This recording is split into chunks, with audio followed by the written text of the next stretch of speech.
everything was done to try to learn how to become a better basketball player. Everything. Everything. And so when you have that point of view, then literally the world becomes your library to help you to become better at your craft. So because you know what you want, the world's giving you exactly the information you need to become better at it. Because you know what you're looking for. So many guys tell stories about your work ethic. Yeah. What was really your work ethic like, and for how long did you stay disciplined? Well, every day. Since 20 years. It was an everyday process and trying to figure out strengths and weaknesses. For example, jumping ability. Now, my vertical was a 40, it wasn't a 46 or a 45. My hands are big, but they're not massive, right? So you got to figure out ways to strengthen them so your hands are strong enough to be able to palm a ball and do the things that you need to do.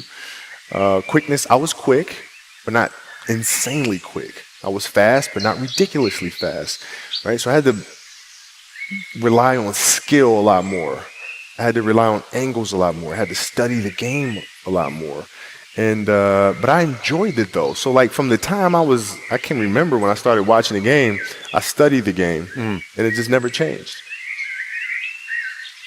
It's a good separation for me, emotionally, to be able to put myself in a place where at practice or when I'm training or during games, I switch my mind to something else.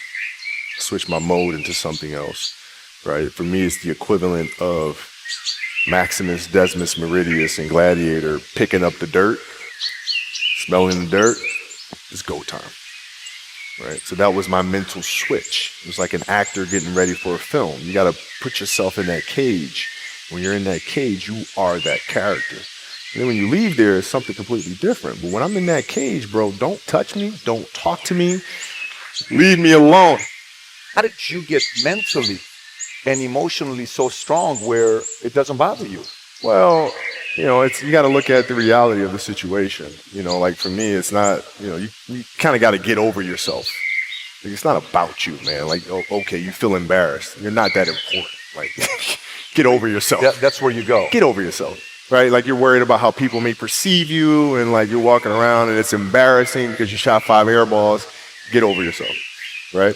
And then after that, it's okay, well, why did those air balls happen? High school, year before, we played 35 games, max, right? Week in between, spaced out, plenty of time to rest. In the NBA, it's back to back to back to back to back to back to back. I didn't have the legs. So you look at the shot, every shot was online. Every shot was online, but every shot was short, right? I got to get stronger. I got to train differently. The weight training program that I'm doing, I got to tailor it for an 82-game season so that when the playoffs come around, my legs are stronger and that ball gets there. So I look at it with rationale and say, okay, well, the reason why I shot air balls is because my legs aren't there. I go, well, next year they'll be there. That was it. Done.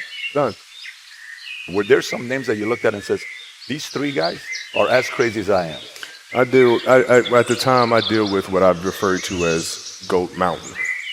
I went to Goat Mountain and I talked to Magic, Michael, Bird, Hakeem Olajuwon, Jerry West, Oscar Robinson, Bill Russell.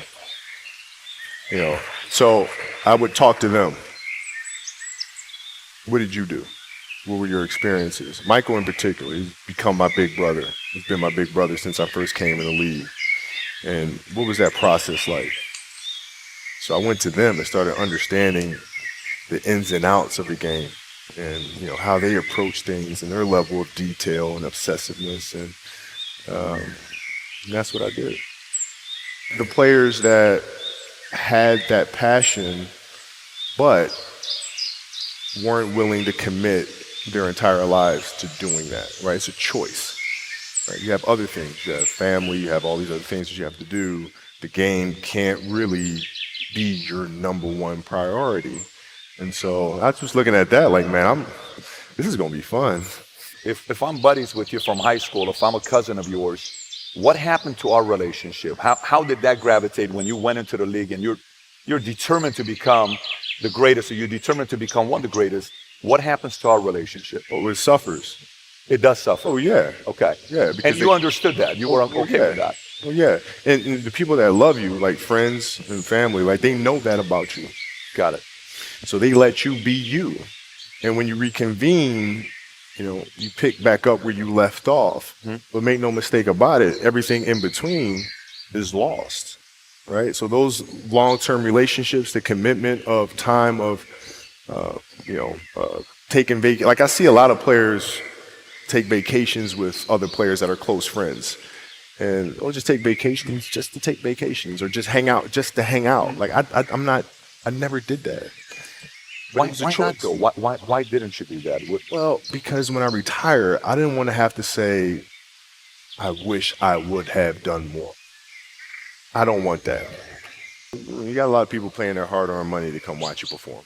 It's your job to be in shape. It's your job to be strong enough to perform at that level every single night. And as a competitor, I'm not ducking shit. Like it's not, oh my God, my back hurts, I'm sore. We got to play Vince Carter and Toronto Raptors tonight. We actually had this happen. We had a game against Toronto in 2000, and Vince was tearing the league up. My back was jacked. But like the perception of that, like what? Kobe's missing the game against Toronto and Vince Carter because my back was really spasming. But people will be like, what? Oh, he's ducking Vince. Excuse me? No, I don't think so. So I would be in the layup line like, okay, there's a lot of days where, you can rest and recover. Today ain't one of them. Your back can bother you any other day. That shit ain't bothering me today. He gonna have to see me today. Yeah. Oh man. Yeah. If you're looking at a big investments you got to make, what is the decision-making process there? Do you call? Is there first you do your own research? You take this much time. You call an advisor. Is there a system you No, follow? it's pretty simple for me. It's do you understand the business? Is it a business that you can help in some form or fashion? What are the barriers of entry to that business? And then the entrepreneurs themselves, the company itself, right? Do they have a culture that you believe is sustainable? Are these leaders people that you believe in? Are they people that are obsessives? And in turn, have they created a culture of obsessiveness? So I tend to look at those four factors, and that's it. That's all. That's big right there, by the way. I don't know if you guys caught that right there. That's pretty massive right there. Same determination. What's your current work schedule look like today? It's different because I personally am not writing every word of the novels. I am not animating the films. What I have to do now is make sure that the people that we bring in, these obsessives that we bring in, are challenging themselves to do the best job that they think they can do. That's what I'm there for, is for them to constantly look in the mirror and self-assess and challenge themselves. If we have a project and you're saying, okay, I can do that, that's not the project we want. The projects that say, I don't know if I can animate that. I don't know how to write that story. I don't know how to do that. Those are the things we want, because through that curiosity, you'll reach a level that you didn't think was possible. And so running the studio, that's what I'm doing. You're playing against the Golden State Warriors. Score is 107-109. You guys are close to getting into the playoffs. You know exactly what happens in the game. You go up, you're about to take your shot, and then all of a sudden, boom, Achilles happens, right? He went and hit the free throws, and then you walked off the stage. Yeah. I went in the trainer's room, my kids are in there, and, they're looking at you and stuff, and I'm looking at them, and I'm like, it's all right. Dad's going to be all right. It'll be fine. It'll be all right. It'll be all right. It'll be all right. As a parent, you got to set the example. You got to set the example. This is another obstacle. This obstacle cannot define me. It's not going to cripple me. It's not going to be responsible for me stepping away for the game that I love. I'm going to step away on my own terms. And that's when the decision was made that, you know what? I'm doing it.